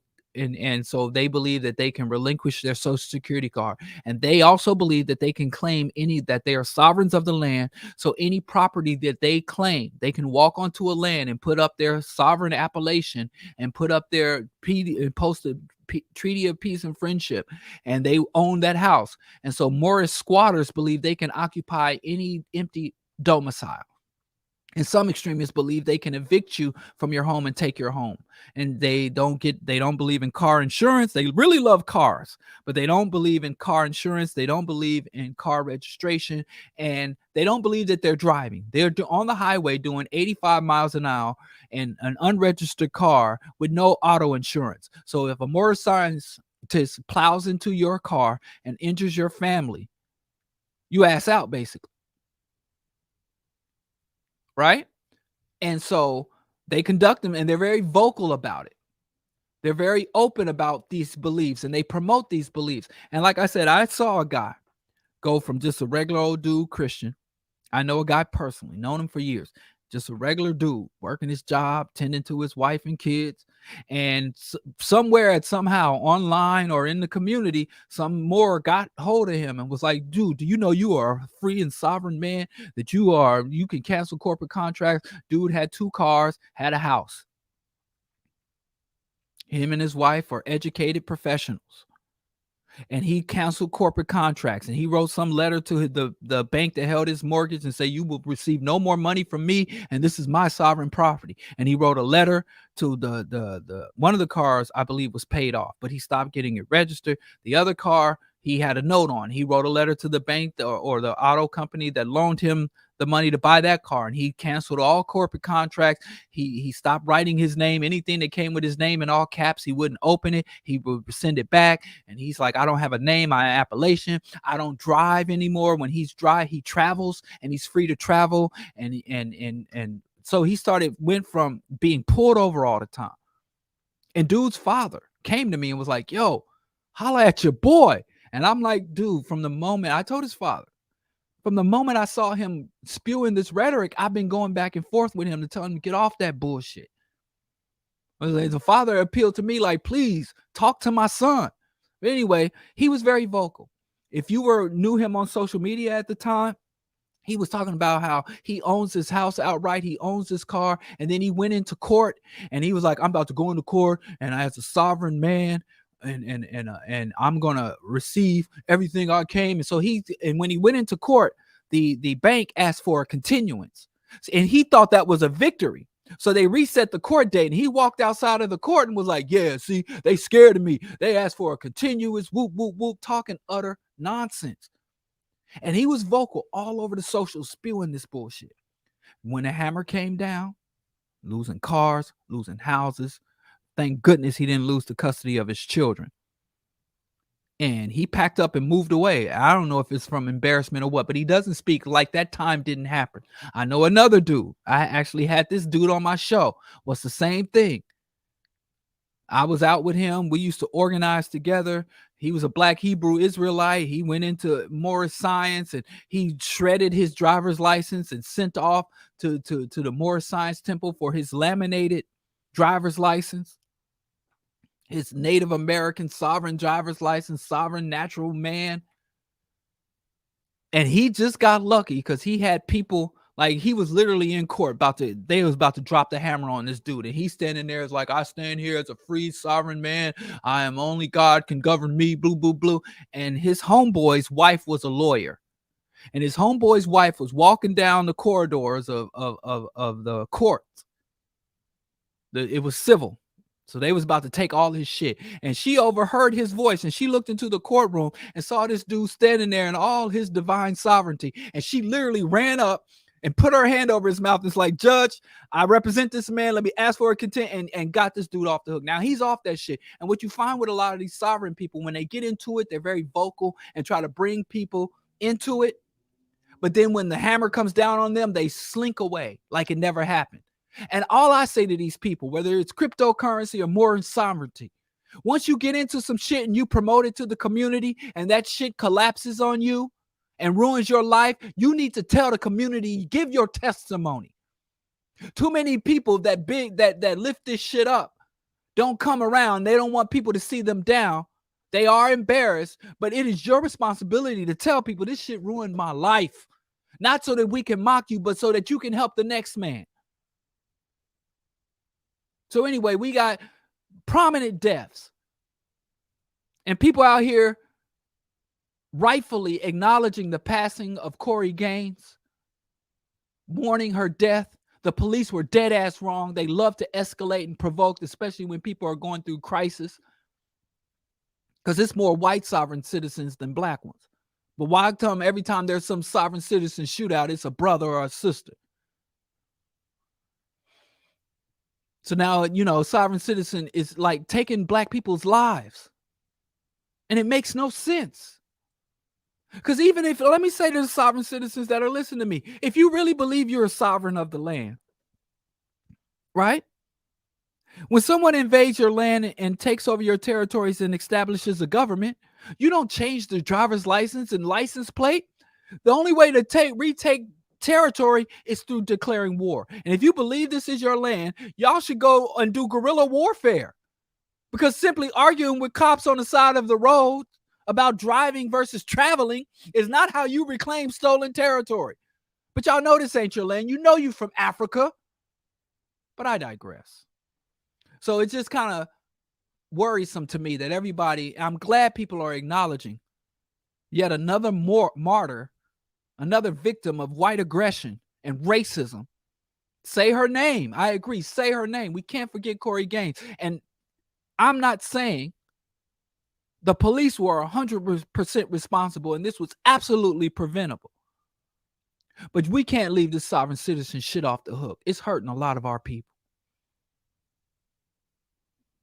Black people got extremely limited resources in this country for various reasons. And what little resources we are able to gain, we put in jeopardy because we want to follow some delusion about our origins and status in this country. But I digress. Today's show, y'all gonna have to forgive me. If y'all can forgive Islam, and y'all can forgive me. Today's show is called From Panthers to Prosperity. Now, I'm not talking about, when I say from Panthers to prosperity, I am not saying that's a good progression. From going from Black Panthers to prosperity in terms of black politics is a regression. Right?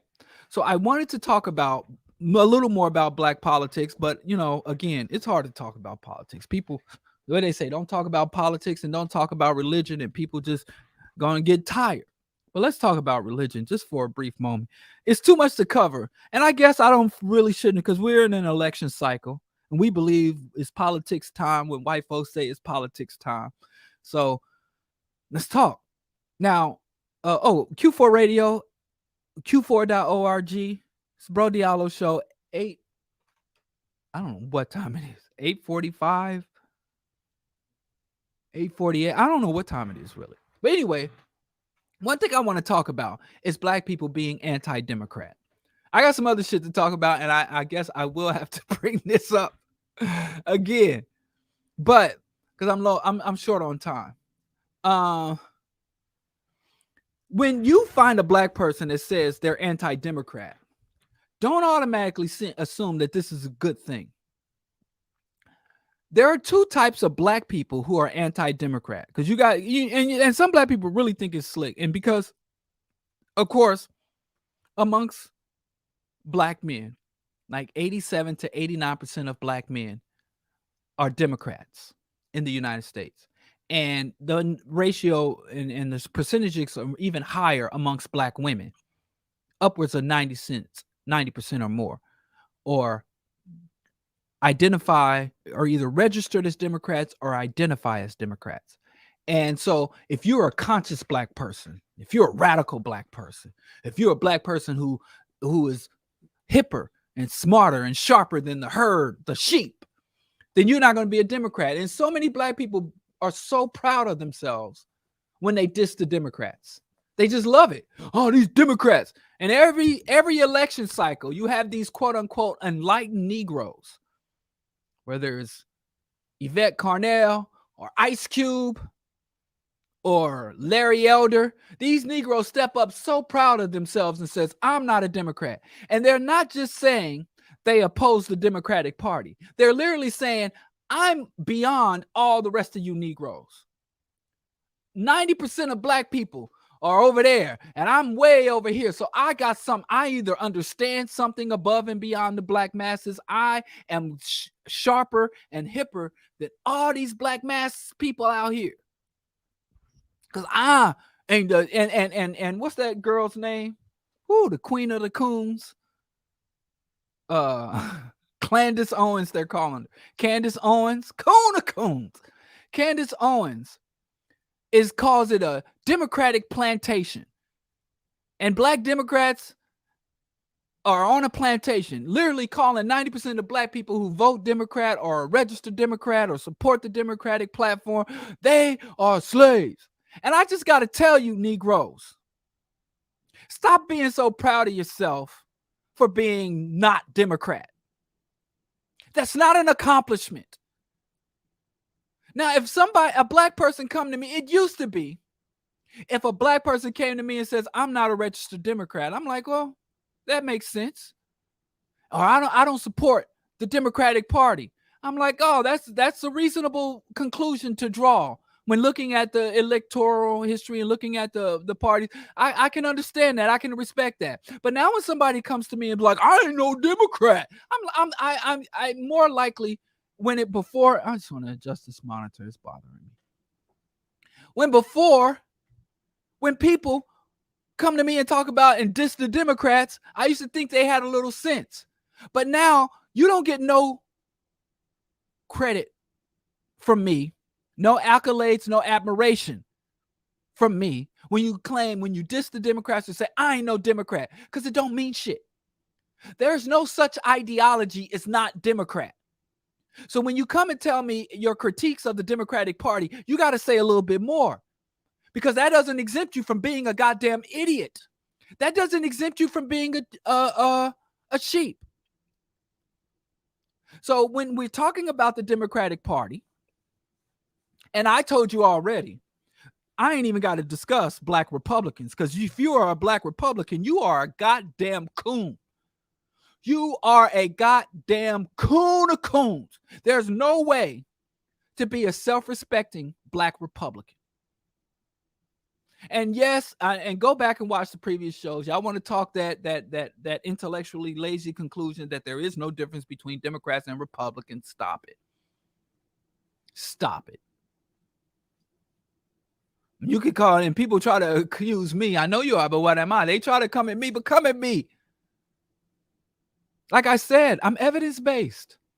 Give me a rational argument as to how there is no difference, and I'll be like, there is no difference, but there's a difference.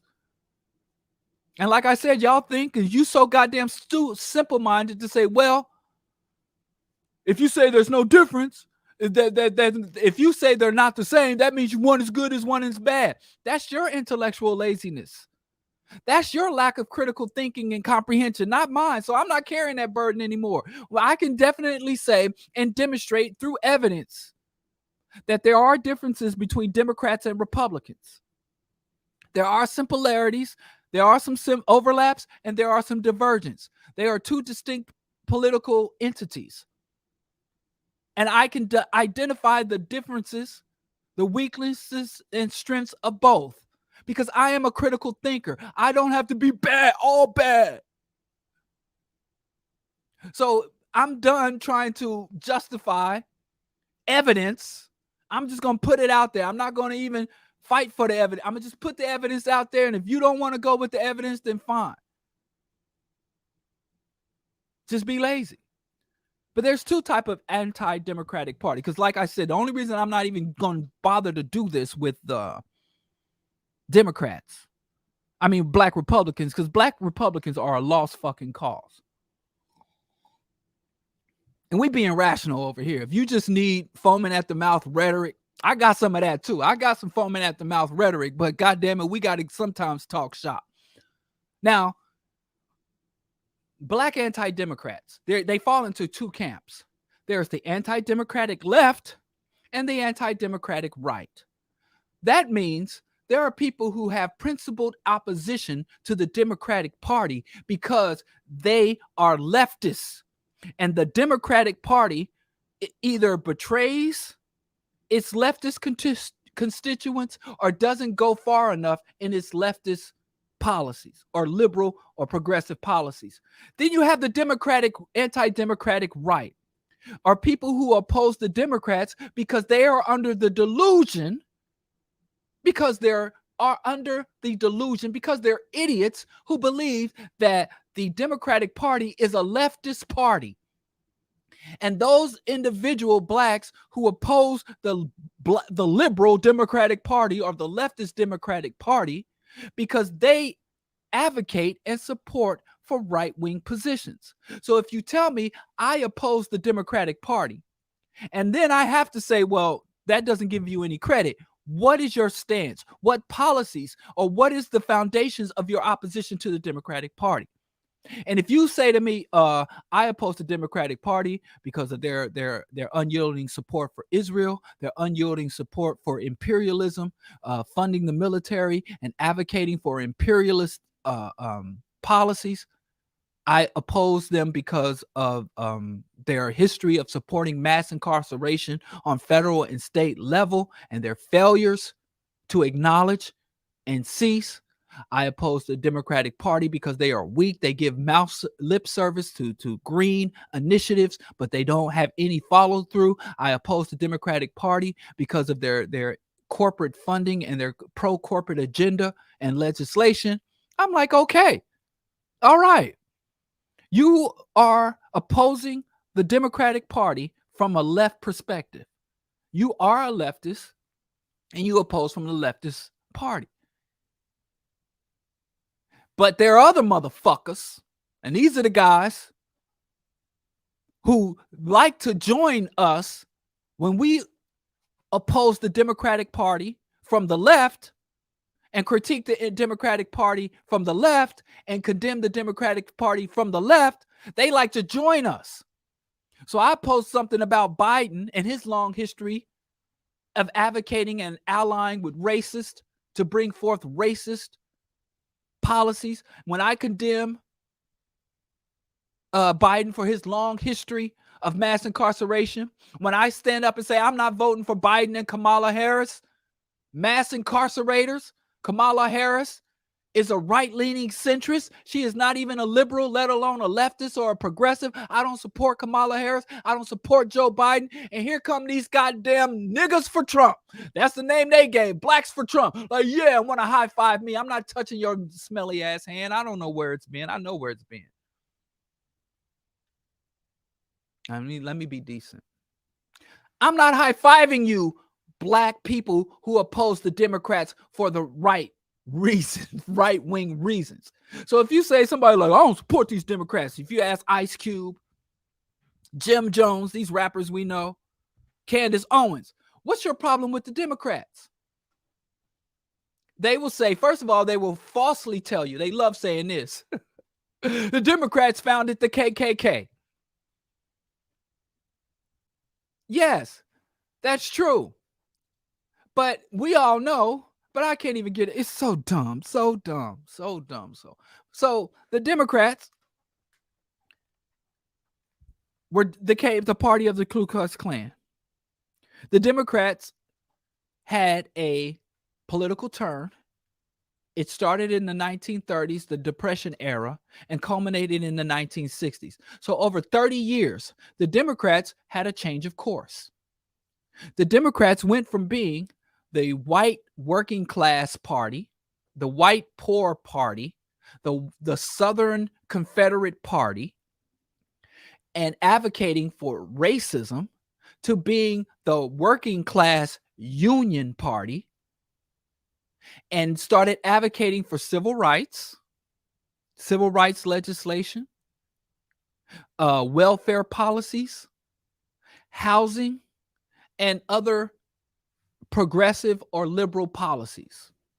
And later down that line, starting in the 70s and culminating in the 90s, they decided to say, Democratic strategists say, we need to become a big tent party. If we're going to survive as a political party, and if we want to maintain the majority, look at the demographic shifts. There are more immigrants coming into this country. Black people are asserting their rights. The queers, as they would call them back in the 70s, the queers got their movement going. So we want to incorporate all these people.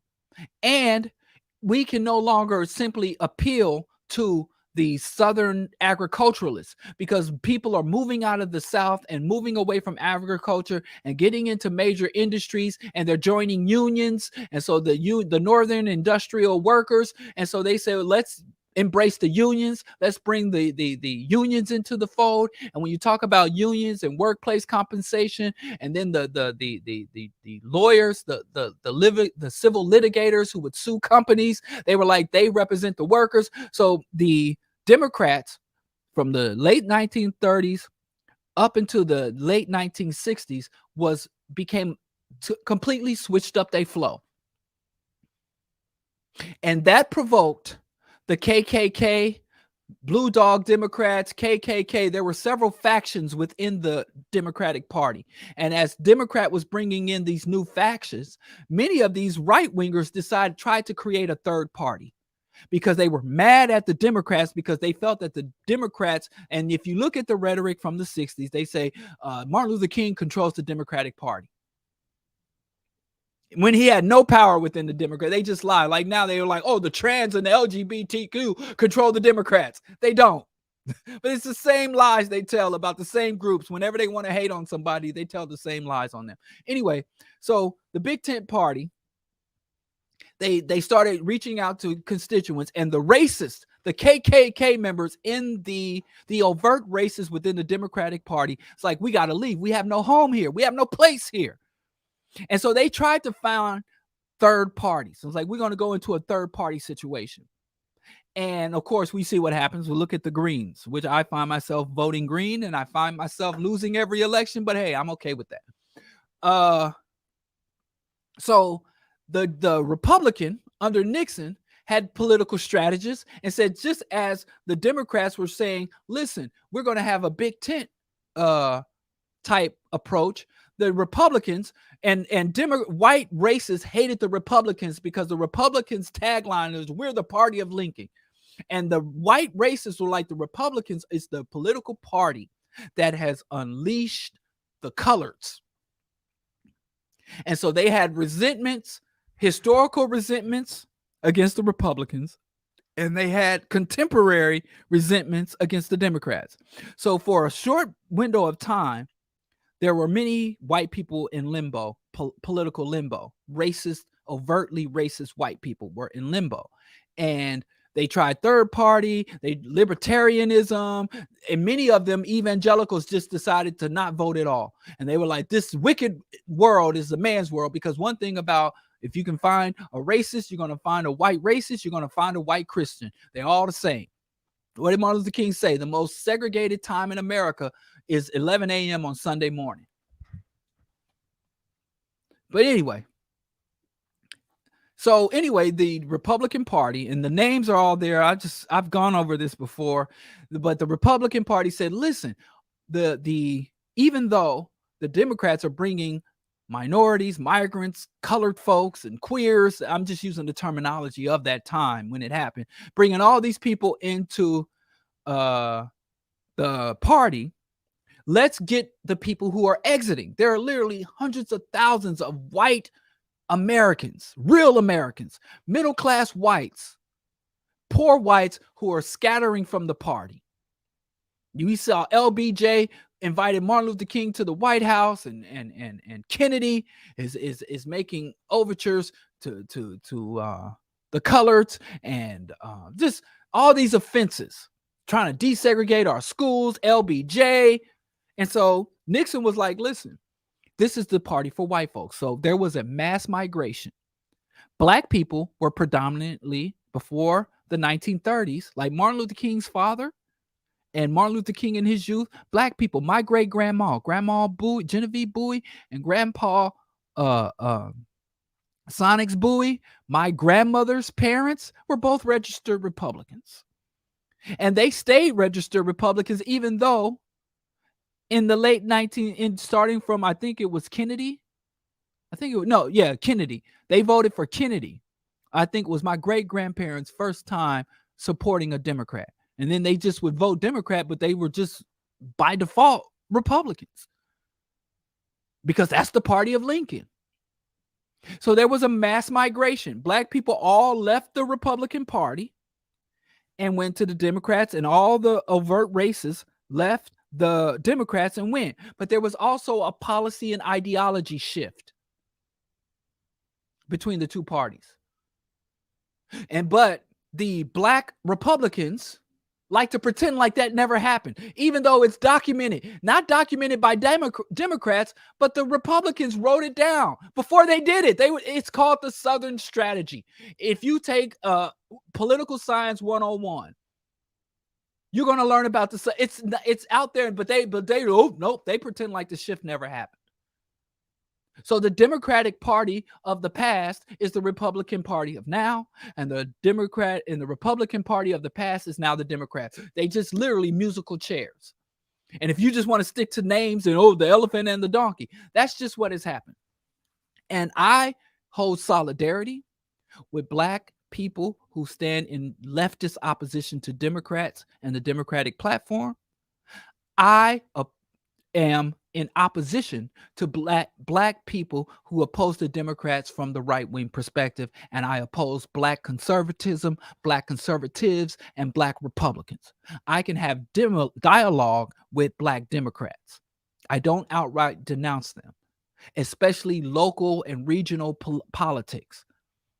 There is a vast amount of diversity in policy and agendas within the U.S. political system. We'll have to get into that more because I got to wrap this up. My time is up. I am so sorry. And that I will get more into, I want to talk about Black internal politics. I want to talk about Black external politics, Black electoral politics, and that's it. So I'm going to come back. I'm going to come back before next week. And please, thank you for everyone who's made a contribution. You can support the BroDiallo broadcast in a myriad of ways that are not only much appreciated, but even more so than appreciated, very much needed. I was just tired, man. It's exhausting working on deficit. I've never, like, the whole time I've been doing this show almost 7 years, and I've always been working from deficits and trying to fill up holes and put out fires. I just like to have a full budget to work with, and the level of support, a base level of support. It's exhausting, but I think it's necessary and valuable work. I do get messages that I very much appreciate of people telling how the BroDiallo broadcast has helped them in their ideological and organizational development and help to keep them grounded in their work. So I will continue the work as long as it's an asset to the community and people appreciate it. Until then, I will see you guys this Friday on the Rational Radical Show. But tune in at Diallo Kenyatta across the socials, and I will gonna wrap this up before next week, maybe Wednesday. I don't think Skip and I have the Rational Radical Show. So Wednesday, I'm gonna come back and wrap this topic up so I can move on and talk about some other things besides politics. But this is very important because we get juked. There's so many resources and so many choke points in this system that we fail to take advantage of because there's so much confusion. And as they say, confusion is the enemy of revolution. We came in on Ice-T, Deuce Deuce Revolver. We came in on Ice-T. So I think we should go out on Ice-T. We played Squeeze the Trigger. We played what's the other one? And another. We played Squeeze the Trigger, and we played God Pain. Oh, I love Pain. Let me tell you something. When I was a kid and I heard Pain by Ice-T, and at the end, when the dude was like, I did half my time, and I did half my time, and I only got 9 years left. As a little kid, like 9 years old, maybe 8 years old, and when this dude was like, I did half my time, and I only got 9 years left, for some reason, that song made prison real to me. Like, God damn. Even though my father was locked up and writing me letters from jail. And you ever get a jail letter, I don't know how it is today. All my homies have aged out, man. Shout out to Rip the Crip. All my homies is out of jail and they not going back in jail for it. That's what happens when you live long enough, man. You see your people make it and settle and be doing good after years of suffering in this goddamn system. But anyway, you get a prison letter, like they write all in the margins. They write very small because paper and pencils are a commodity in there. So they have to write. You take shit for granted. But anyway, I would get prison letters from my dad, and he would talk about navigating the prison system and giving me advice and shit. And that didn't make jail real to me. But when Ice-T was like, I did half my time, and I only got 9 years left. And when I get out of here, I'm going to get right back in the money. That shit was like, whoa. I'm like, I'm not selling I ain't buying or selling nobody's drugs. I ain't doing this street shit. If I go to jail, it has to be some revolution shit. I'm going to be on some Mumia shit. And it's going to be for principalities. But for a gold chain and a pair of Jordans, I ain't trying to be up in there over no petty shit. But anyway, we're going out with 6 in the morning, classic track. And I will see y'all Wednesday. Look for me Wednesday. At me. Like, share, subscribe, and I'll see y'all soon. Peace.